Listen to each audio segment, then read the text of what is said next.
Jake Carter never expected to hear crying from a dumpster. It was late, close to midnight, and he had just finished fixing a broken exhaust unit in his old garage near Sector 9. The city was quiet, too quiet for a place that never really slept. Jake wiped the grease off his hands, grabbed the trash bag, and stepped out into the dark alley behind the shop. The air was cold and still. He lifted the dumpster lid with a grunt, and something inside moved. Jake froze. Rats? A dog? Maybe another? Homeless drifter. Then he heard it again. A soft, broken sound. Like someone trying not to cry, but failing. He dropped the trash bag and carefully leaned over the edge. His breath caught in his throat. There, huddled between crushed metal cans and food wrappers, was a girl. Small, filthy, and shaking like a leaf. She was curled into herself, hiding her face under long strands of matted silver-blue hair. She wasn't human. Jake stepped back, unsure. She looked young. Her arms were too thin, her legs scratched and bruised. Her skin shimmered in the dim alley light almost like it was glowing under the dirt. "Hey," he whispered. "Can you hear me?" The girl flinched. "It's okay. I'm not going to hurt you." She turned her face slowly. Jake's heart sank. Her eyes were big, too big, and glowing with faint green light. Her lips were cut. One side of her face had old bruises. But it wasn't just that. It was the way she looked at him, like she expected. Pain, like every second, was torture waiting to happen. Then her body slumped sideways. Jake didn't think. He jumped forward and caught her before she fell back into the trash heap. She was ice cold. He carried her into the garage. Locking the door behind him, he laid her on the old couch he used for naps between repairs. He pulled a blanket over her and lit the heater. "Who are you?" He murmured. "Where the hell did you come from?" Her lips moved, but no sound came. Her eyes fluttered. Then, so faintly he wasn't sure if he imagined it, she whispered, "Baby, ... 2 hours passed. Jake stayed nearby, watching over her. He brought water, cleaned her cuts as best he could. Her body was covered in strange, lines-glowing tattoos, or maybe natural skin patterns. He couldn't tell. She didn't wake. Jake sat on his workbench, staring at her. Who would throw someone like that into the trash? And why was she here, alone, dying in an alley in one of the most dangerous sectors of the city? Then it happened. Her body twitched. Jake jumped up. The blanket slipped hand. He saw it. Her belly, it was round. Not fat, not bloated, pregnant, and glowing. Jake's mouth went dry. He reached out hesitantly. A soft blue light pulsed under her skin. And then something moved. A soft, gentle kick. He yanked his hand back. "What the hell?" she groaned. Her eyes opened slowly, unfocused. She tried to sit up, panicked, but Jake gently placed a hand on her shoulder. "It's okay. You're safe." "Where? ... am ... she croaked. "You're at my shop. I found you in the dumpster?" She flinched again, shrinking back into the couch. "No one's gonna hurt you," Jake said, softly. "You need help." She looked down at her belly. Her hands trembled as she touched it. "Is it alive?" she asked. Jake nodded. "Yeah, it moved." Tears welled up in her eyes, and she whispered something in another language. Then, shakily, she said, "They threw me away. Said baby not worth keeping." Jake couldn't believe what he was hearing. "Who did this to you?" he asked. She shook her head. "Bad ones took me from my world. Made experiments. I escaped, but nowhere to go." Her eyes locked with his. "Are you human?" Jake nodded slowly. "Yeah." She sighed in relief. "They said no human would help me." Jake blinked. They were wrong. She studied him. "What is your name?" "Jake." She nodded. Zuri, she said weakly, touching her chest. Jake leaned forward. Okay, Zuri, you're not alone anymore. Then she winced, one hand clenching her belly. Something's wrong. ... She whispered. Jake panicked. Hold on, I'll find help. But as he reached for his compad, she grabbed his wrist. No hospitals. They'll find me. Take the baby. Jake paused. Zuri's body was trembling again. Her eyes were full of fear, but also something else. Hope, please. She whispered. Hide me. Save my baby. Jake nodded, and just like that, his quiet, lonely life in a dirty mechanic shop had changed forever. Outside, in the shadows of the alley, something small clicked. A tracking light blinked red. She wasn't as hidden as she thought. And someone was coming. Jake couldn't sleep. Zuri was on the couch, wrapped tightly in 2 blankets. Her breathing was shallow, but steady. He had moved the couch closer to the heater. Still, her skin looked pale, almost colorless now. The glow in her belly was stronger. He sat on a stool beside her, watching the soft light rise and fall under the thin fabric. Every few minutes, there was a twitch or shift from inside her. It wasn't just a baby. It was something growing faster than anything Jake had ever seen. It made him uneasy. What was she carrying? The next morning, Jake checked on her again. She was awake now. Her eyes were clearer, but still tired. He handed her a warm cup of water. She took it with both hands, fingers shaking. I don't know how long I can hide you, Jake said honestly. They're gonna notice sooner or later. Zuri looked down at the floor. I only need time. A little longer. I just want the baby safe. Jake crouched next to her. You said they dumped you because the baby wasn't worth keeping. Why? She hesitated, then pulled up her shirt just enough to reveal the bare skin of her stomach. The glow had changed. It wasn't just pulsing, it was forming a shape, something like veins, or maybe a symbol. Jake stared. Is that a mark? She said. A genetic seal. Means failed in their system. Jake frowned. What do you mean, failed? She took a long breath, then began to speak. Slow and careful. My people were taken. Some sold. Some used for testing. I was kept because I matched their pattern. They were trying to make a child that could survive both human and alien genes. Jake's eyes widened. Hybrid. She nodded. I was paired, not by choice, with a human donor. One of many. Most didn't work. They said I was broken. Then I got pregnant. But the scans said the child wasn't perfect. Jake leaned in. What's perfect mean to them? Zuri's voice cracked. Obedient, controlled, useful. This one? This baby has free will. They couldn't program it. They called it a mistake. Jake felt a chill in his chest. So they threw you out. She looked away, into the trash, like I was nothing. Jake swallowed hard. You're not nothing. For a moment, silence filled the room. The soft hum of his old heater was the only sound. Then Zuri said, when you found me, I thought you'd sell me. That's what humans do in the dark sectors. You didn't? Jake shrugged.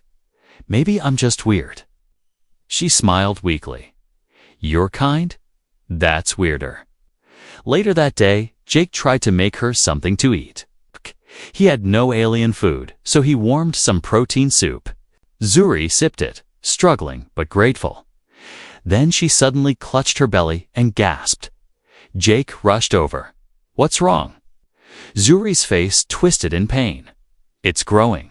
Too fast, faster than normal. Jake helped her lie back. Fast are we talking? She moaned. On my world, babies take cycles to grow. Here, it's already halfway. Just 3 days since I escaped. Jake stared. So you're saying it might be born soon? She nodded slowly, fear in her eyes. But I'm not ready. My body's too weak. I need help. Jake stood up. His mind raced. Who could he trust? He wasn't part of any medical group. Hospitals were out of the question. They'd scan her and report it instantly. He grabbed his old data pad and started searching. Do you know what species you are? He asked. Varelian, she whispered. Jake typed it in. Nothing, no. Matches. He tried cross-species databases. Still nothing. Zuri coughed. Blood touched her lips. Jake froze. That's not good. Zuri leaned her head back. If I die, promise me you'll protect the baby. Don't talk like that, please. I need to know someone will care. Sat beside her. I don't know what's happening here. I'm a mechanic, not a doctor. Never even seen a real alien birth, let alone. She grabbed his hand. Her grip was surprisingly strong. You're human. You care. That's more than anyone else. He looked into her glowing green eyes. All right, he said. I promise. Outside the workshop, a small blinking light turned green. A tiny drone hovered in place, silent and invisible to the human eye. It had found the signal. Inside, Zuri began to sleep again, curled up like a child. Jake stood over her, watching the glowing belly rise and fall. He didn't know what this baby would be. He didn't know if Zuri would live through the birth, but one thing was certain. They were being hunted, and time was running out. The quiet didn't last. It started with a strange humming in the air, low, distant, like an insect buzzing in your skull. Jake paused, holding a wrench, halfway through sealing a coolant pipe in his garage. Then the lights flickered. He looked. Up, the air seemed heavier. The hair on his arms stood straight. Zuri, he whispered. She was resting on the couch, eyes half closed, one hand on her glowing belly. But she heard it too. Her body stiffened, and her eyes snapped open. They've found me, she said softly. Jake moved quickly, locking the doors, bolting the windows. How? She sat up slowly, pain visible in her movements. Tracker, it's in me, too deep to cut out. I hoped we had more time. Jake's heart pounded. Why didn't you tell me earlier? Zuri looked at him with guilt. Because they always come. No one ever stays to fight. Jake grabbed his old rifle from under the tool bench. It was old, dusty, maybe illegal, but it still worked. Well, he said, loading the first round, I'm not no one. Outside, the sky shimmered. A black ship's leak, silent, shaped like a cloud, ascended without a sound. No flames, no thrusters. It just appeared, hovering right above the garage. Jake peeked through a narrow window. Damn, he whispered. The ship was small, maybe a scout or recovery craft, but it was heavily armed. Twin energy blasters glowed faintly under its wings. Then the doors opened. 3 figures dropped silently to the ground. All of them wore black exosuits, their helmets glowing red like eyes from a nightmare. Their movements were smooth, no wasted energy. They didn't knock. They walked straight to the door. Zuri groaned in pain from the couch. Jake placed the rifle nearby and pressed a finger to his lips. Stay down. Don't move. He stepped toward the main door. He didn't unlock it. A voice rang through the wall, robotic, cold. Return the specimen. No harm will come to you, human. Jake smirked bitterly. Yeah, I've heard that one before. Last warning. Jake picked up the rifle and aimed. Then came the blast. The front door exploded inward, shrapnel flying. Jake was thrown across the floor. His shoulders slammed into the wall. Smoke filled the air. Through the dust, the 3 hunters stepped in. Weapons raised. Jake, coughing, crawled to his rifle. He fired once direct hit on one of their helmets. The suit cracked. Sparks flew. The figure dropped like a puppet with its strings cut. The other two moved fast. Too fast. Jake ducked behind the old metal table as beams of red light sliced through the air. One beam melted half a chair. Others scorched the wall inches above. Zuri's head, she screamed. Then something strange happened. Her belly glowed brighter than ever before. So bright it lit the room with a blue hue. The hunters stopped for a moment. Stunned, Jake didn't waste the chance. He rolled, fired, again hitting. The second attacker's weapon. It exploded in his hand. He screamed, collapsing. Only one remained. This one didn't hesitate. He aimed straight for Zuri. No. Jake shouted. The rifle was empty. He threw it. It hit the hunter in the head just enough to shift the aim. The blast hit the wall behind Zuri instead. Jake tackled the last hunter, punching wildly, feeling armor crack under his fists. Then Zuri screamed again louder. Sharper. Jake turned her body glowing, floating slightly above the couch. Her eyes rolled back. She clutched her stomach. It's starting. She gasped. Jake looked back. The hunter was crawling toward a dropped weapon. He grabbed a wrench and slammed it down. The hunter stopped moving. Silence returned. Minutes passed. Jake fell to his knees, breathing hard. His hands shook. Blood dripped from a cut on his forehead. Zuri was on her side, breathing fast. Jake crawled over and checked her pulse. Still alive? We need to go, she whispered. Jake nodded. I know. He grabbed his emergency bag, some credits, a spare ID, and a few supplies. He helped Zuri stand. She winced with every step. I don't know how far I can go, she said. We'll take the tunnels, Jake said. The underground maintenance network. They haven't been mapped in years. Zuri looked at him, barely holding on. Why? Are you helping me? Jake paused. He looked at her bruised, glowing, full of life she was still trying to protect. Because no one else did, he said. And I won't be like them. She smiled, just a little. Then they disappeared into the shadows of the tunnels, leaving behind the wreckage, the smoke. And 3 dead hunters above. The black ship received a signal. Subject escaped. Retrieval failed. Human interference confirmed. But another signal also pinged in the system. One they hadn't seen before. From inside Zuri's womb, energy spike. Detected. Unknown hybrid has activated a defense pattern. The child inside her was no ordinary child. And now, the hunters weren't just coming for the mother. They were coming for what she was carrying. The tunnels were dark and cold. Jake and Zuri moved quickly but quietly, their footsteps echoing in the narrow corridors beneath the city. Every breath they took was thick with dust and the smell of rust. Zuri's body trembled. Her glowing belly pulsed faintly, but her face was pale, sweat shining on her forehead. I can't keep going, she said weakly, gripping Jake's arm. Jake looked around.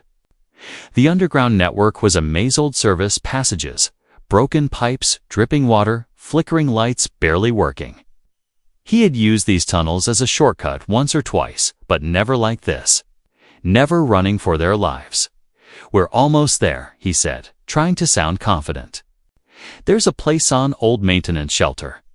No one goes there anymore. Zuri tried to smile, but her strength was fading fast. Suddenly, the ground shook. Jake stopped. What was that? Zuri's eyes widened. Hunters, they're digging. Tunnels vibrated again. A loud rumble echoed from behind them, growing louder. They're using diggers to collapse the tunnels.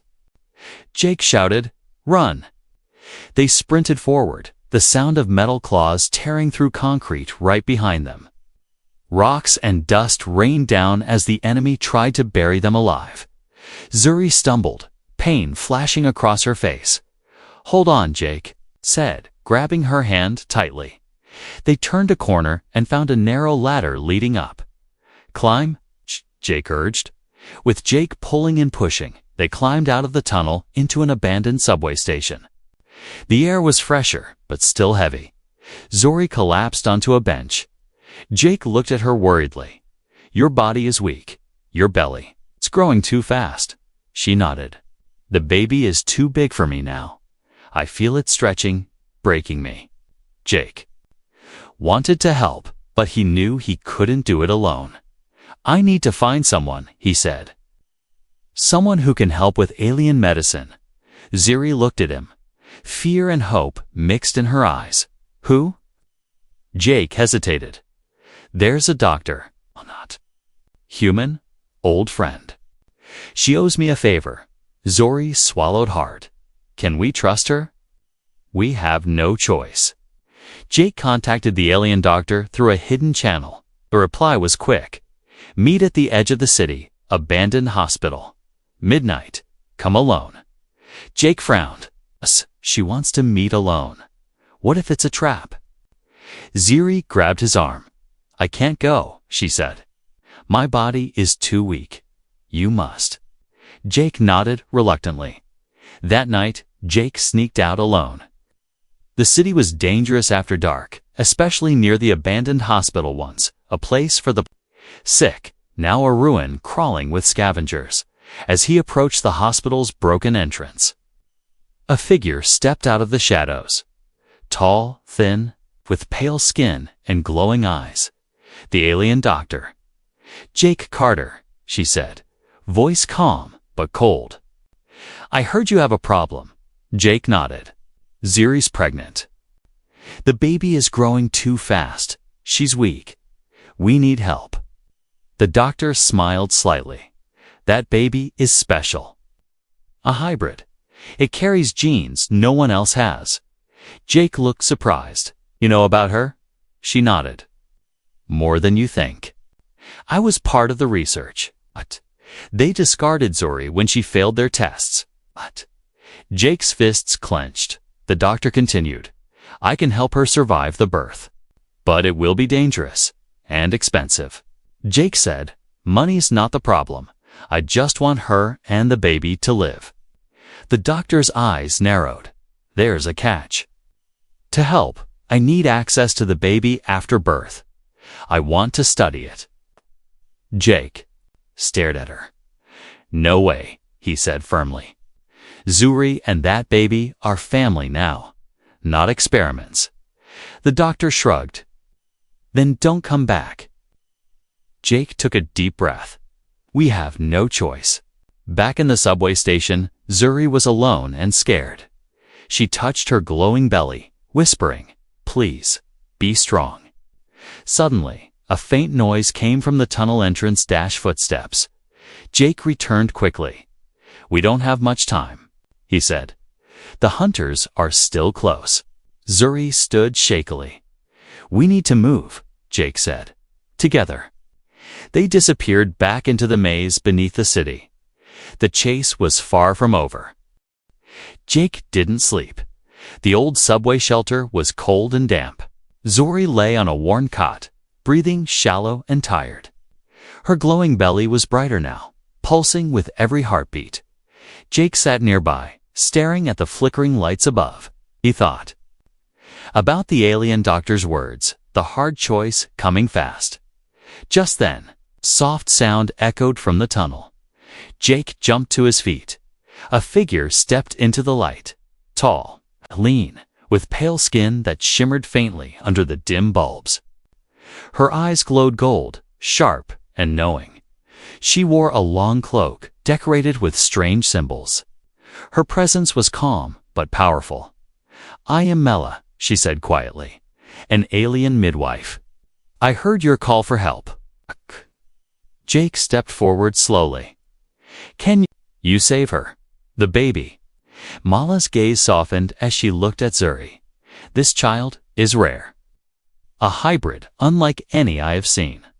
It carries the blood of two worlds. It is fragile and strong." Jake's chest tightened.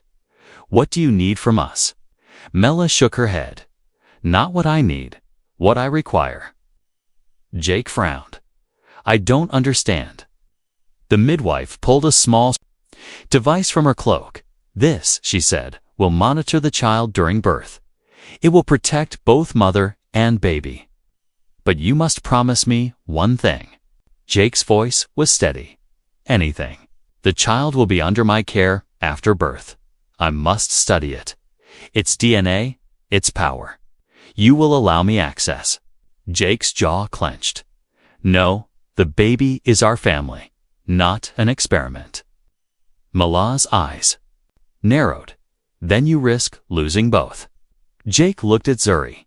Her eyes were closed, sweat beading on her forehead. He turned back to Mela.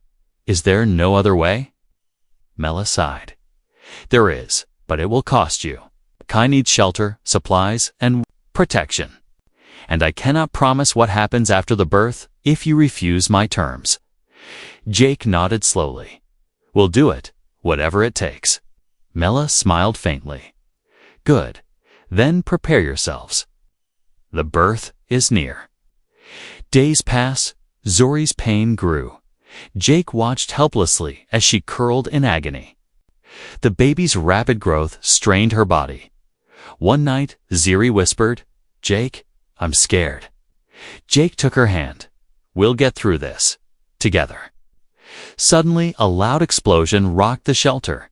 Jake rushed outside. The black ship was back.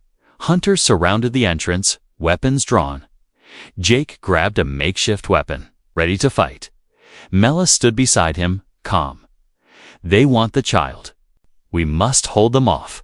The battle was fierce. Jake fired, dodged, and struck. Mela used strange alien devices, creating shields and blasts that knocked back enemies. But they were outnumbered. Zuri's cries echoed from inside. Jake's heart broke. We have to protect her, he shouted. The hunters retreated, but warned, next time, we take everything.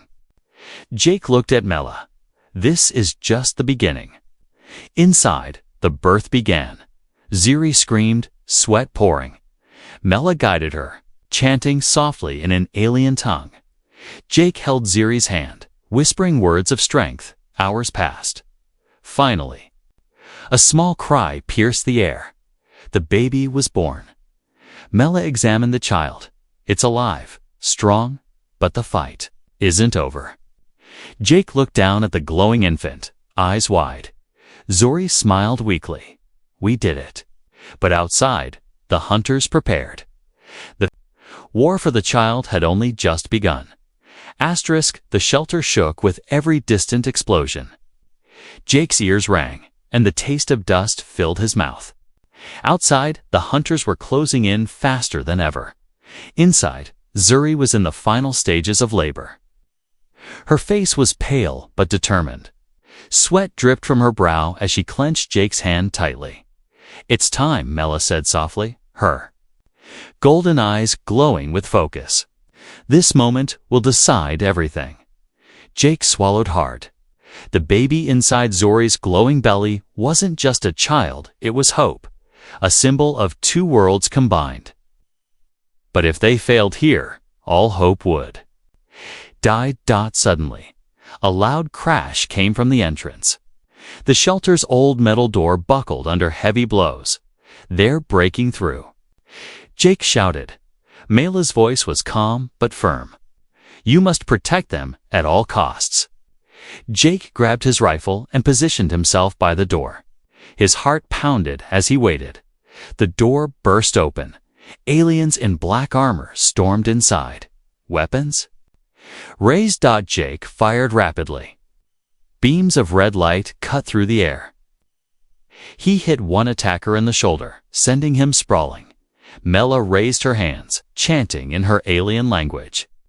A shimmering shield surrounded Zuri and the newborn baby.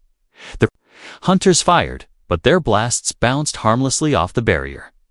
Jake fought hard, moving to block the entrance. He swung a heavy pipe at one attacker's helmet, cracking it open. But there were too many. Zuri screamed in pain. Mela rushed to her side. guiding her through the last moments of birth.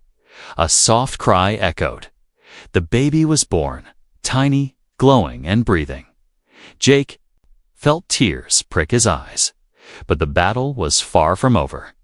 The hunters regrouped, launching a coordinated attack. One of them threw a grenade, Jake shouted, grabbing Ziri and shielding the baby. The explosion rocked the room. Dust and debris filled the air. When the smoke cleared, Jake's ears rang, but he saw the baby alive. Mela whispered, "The child has power beyond understanding." Suddenly, the baby's eyes opened. A bright, radiant light burst from the infant. Pushing the attackers back, the hunters screamed and retreated, terrified. Jake looked down at the baby, cradling it gently. "We did it," he whispered. Ziri smiled. Weakly, exhausted, but alive, Jake knew this was only the beginning. The hunters would return, but now they had a warrior and new life that might change everything. The sun rose slowly over the city, casting long shadows across the rooftop where Jake sat, holding the small, glowing bundle wrapped gently in Zori's stolen blanket. The baby's soft cries were a gentle reminder that life, fragile, unpredictable, and full of wonder, had just begun. Ziri leaned weakly against Jake's shoulder, her eyes tired but shining with a quiet strength. "We made it," she whispered, barely audible. Jake smiled, brushing a stray silver-blue hair from her face. "We did, but the real journey starts now." Outside the city's limits, a sleek alien vessel hovered silently. The alien council had arrived, curious, cautious, and unprepared for what they would see. A delegation of high-ranking officials boarded the shelter, their expressions unreadable beneath their ornate helmets.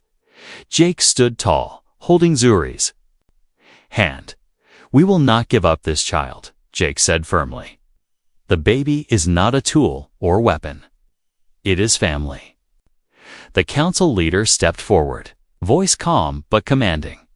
"This hybrid is an anomaly, dangerous to some, precious to others. Your actions have caused ripples through our worlds." Jake met the leader's gaze without fear. "We want peace, protection, a chance to live without fear." Zori, though weak, nodded. The council whispered among themselves.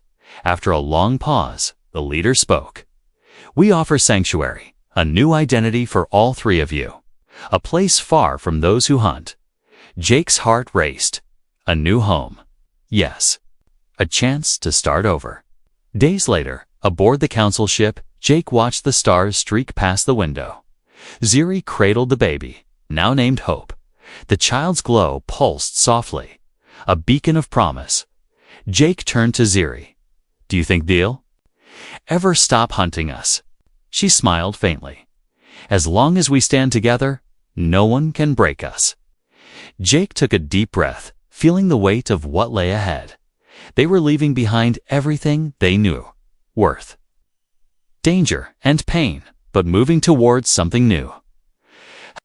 Future unknown, but filled with hope. The ship's engines hummed as it sailed into the vastness of space. Jake looked down at Hope, feeling the warmth of new life against his hands, no matter the challenges. He knew one truth. This family was worth fighting for. The new world was nothing like Earth. When Jake stepped out of the council ship, the sky above him was a swirl of purple clouds and two small suns. Strange birds soared overhead. The ground shimmered with crystal grass, cold and bright under his boots. He held Hope close, the baby wrapped in a soft silver blanket. Zuri walked beside him, every step still weak, but stronger each day. The council had given them a small home, near the edge of a peaceful alien Citia dome shelter, with walls that glowed at night and doors that sang softly when opened. Jake never stopped being amazed by the technology, but he always kept a toolkit close, a habit he could never shake. First, life was calm. No one hunted them here. Zuri spent hours in the garden, teaching Hope about the strange new flowers. Sometimes, when she laughed, Jake almost forgot they were fugitives. But peace was never simple. It started with whispers. Alien neighbors were kind, but watched from a distance. Children stared at Hope's glowing skin and shifting eyes, then ran. Back to their homes, some adults muttered about the hybrid child, a sign of trouble, of the old council's dangerous experiments. One night, Jake heard a soft knock at the door. He opened it carefully, rifle nearby. An alien woman stood outside, tall and cloaked, her eyes dark and serious. "I am Relia," she said. "May I come in?" Jake hesitated, then nodded. Inside, Relia sat quietly at their table. She never removed her hood. "You do not know me," she said softly, "but I know about your child. There are many on this world who fear her. The council cannot protect you forever." Jake's jaw tightened. "We just want to live in peace." "Peace is not easy," Relia replied, "especially when old enemies are watching." She handed Jake a small black Disca communicator. Unlike anything he had seen before. "If you ever need help, press this and say my name." Jake stared at it. "Who are you?" Relia only smiled. "A friend. For now." She disappeared into the night, leaving Jake unsettled. Zuri grew restless. She felt the change in the air, too. One afternoon, as she tended the glowing flowers, Hope began to cry a high, sharp wail that echoed through the whole garden. Suddenly, the ground trembled. A shadow passed overhead a ship, fast and silent, scanning the city below. Zuri hurried inside, clutching Hope. Jake watched the ship from the window. Its markings were familiar. "Hunters," he whispered. "They found us." That night, the city's lights flickered. Emergency sirens howled, a sound Jake hadn't heard since their escape.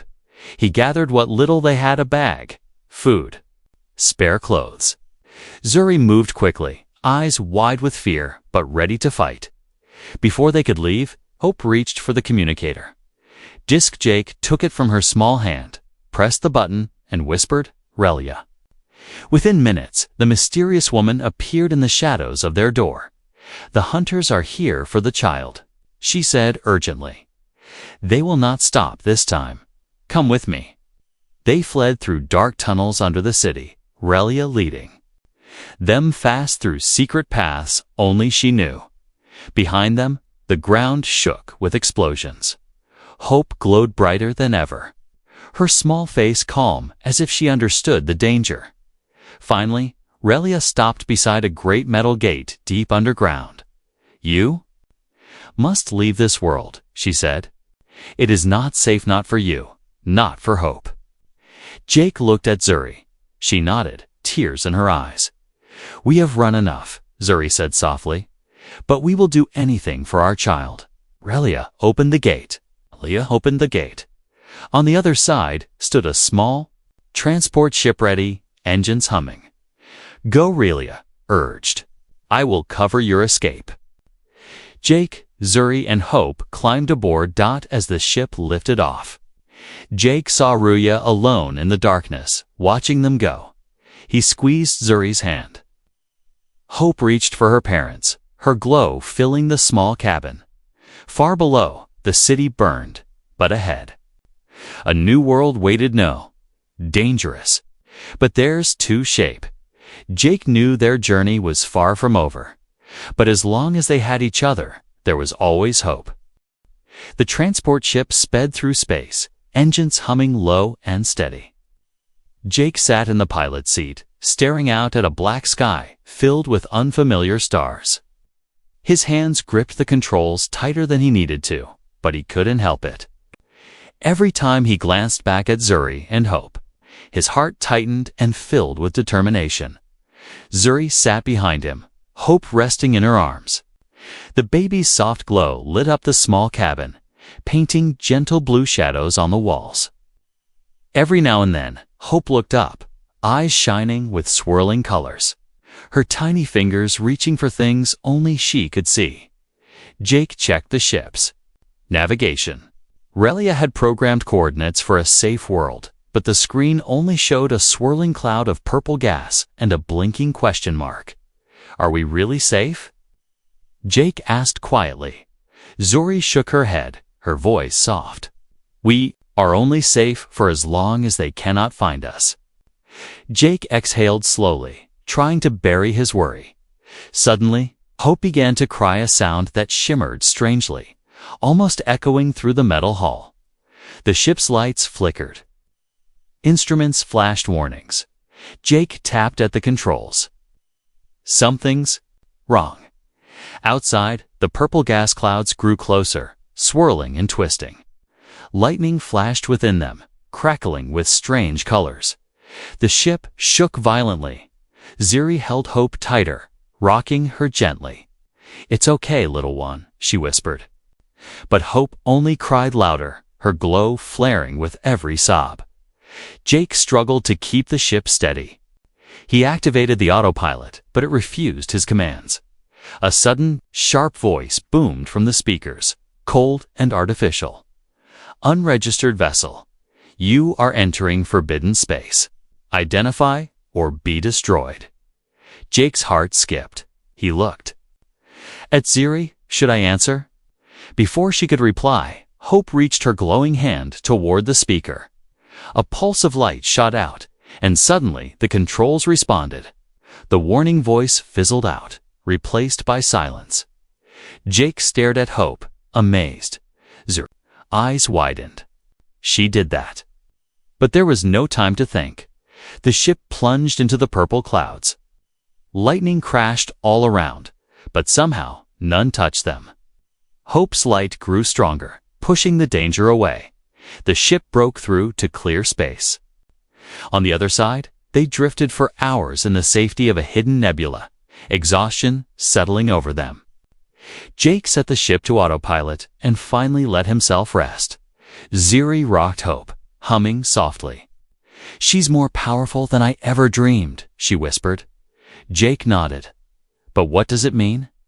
Before they could wonder further, a blinking light appeared on the main console, an incoming message, but not from Relia or the council.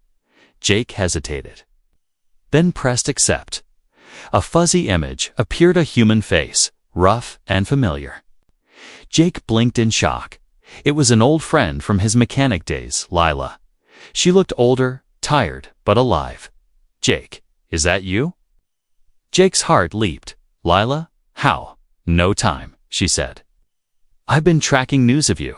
The whole sector's talking about a human who stole an alien experiment and disappeared into the void. Jake's jaw tightened. We're not experiments. Lila nodded. I know, but others won't see it that way. Listen, there's a bounty out for all three of you. Some say it's enough to buy a small moon. You can't trust anyone, not even your own kind. Jake clenched his fists. We're not giving up. Lila smiled sadly. Didn't think you would. But if you want to disappear for good, there's one place left. The Edge Worlds. Lawless, wild, but if you're careful, no one will find you there. Zuri leaned forward. Are they safe for Hope? Lila shrugged. Nothing's safe anymore. But you'll have a chance. The message ended. Jake looked at Zuri, then at Hope. The baby was calm again, her light soft and gentle. What do you think? Jake asked. Zuri squeezed his hand. We've come this far. We can go further. Jake set the ship's course for the Edge Worlds as the engines flared. Hope giggled, a sound like music, bright and strange. The stars ahead were unknown, dangerous and full of promise. But for the first time, Jake didn't feel afraid. Together, they would face whatever waited beyond the edge of the map.